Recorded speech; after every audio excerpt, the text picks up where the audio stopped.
કૃષિ વિજ્ઞાન કેન્દ્ર જામનગર ખાતે 22મી વૈજ્ઞાનિક સલાહકાર સમિતિની બેઠક મળી। જામનગર ખાતે જૂનાગઢ કૃષિ યુનિવર્સિટીના કૃષિ વિજ્ઞાન કેન્દ્રમાં તારીખ 29 જાન્યુઆરી 2024ના રોજ જામનગર અને દેવભૂમિ દ્વારકા જિલ્લાના કૃષિ ટેકનોલોજીના વિસ્તરણ માટે 22મી વૈજ્ઞાનિક સલાહકાર સમિતિની મીટિંગનું આયોજન જૂનાગઢ કૃષિ યુનિવર્સિટીના માનનીય કુલપતિ ડૉક્ટર વીપી ચોવટિયાની અધ્યક્ષતામાં કરવામાં આવેલ, જેમાં કૃષિ વિજ્ઞાન કેન્દ્રના વડા ડૉક્ટર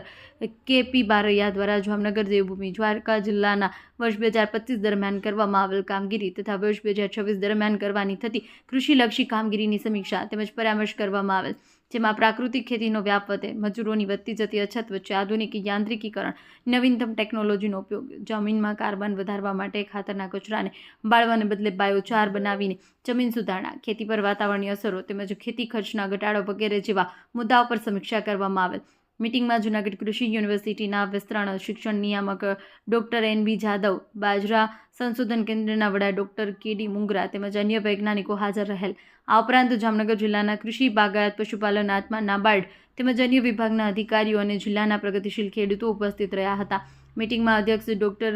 વીપી ચોવટિયા જામનગર અને દેવભૂમિ દ્વારકા જિલ્લાના ખેડૂતો કૃષિ પાકોની નવી જાતો, તેની ખાસિયતોથી વાકેફ થાય, ખેડૂતો પ્રાકૃતિક ખેતી તરફ વળે અને ખેતીમાં નવીનતમ ટેકનોલોજીઓ ખેડૂતો સુધી પહોંચે તેવા પ્રયત્નો કરવા માટે વૈજ્ઞાનિકોને ભલામણ કરેલ અને આ જિલ્લામાં ખેડૂત મિત્રોને ખેતીમાં આવતા રોગ, જીવાતોની સમસ્યાઓ હલ કરવા નવીનતમ ટેકનોલોજી વાપરવાની ભલામણ કરેલ હતી। તેમજ કૃષિ વિજ્ઞાન કેન્દ્ર ખેડૂતો માટે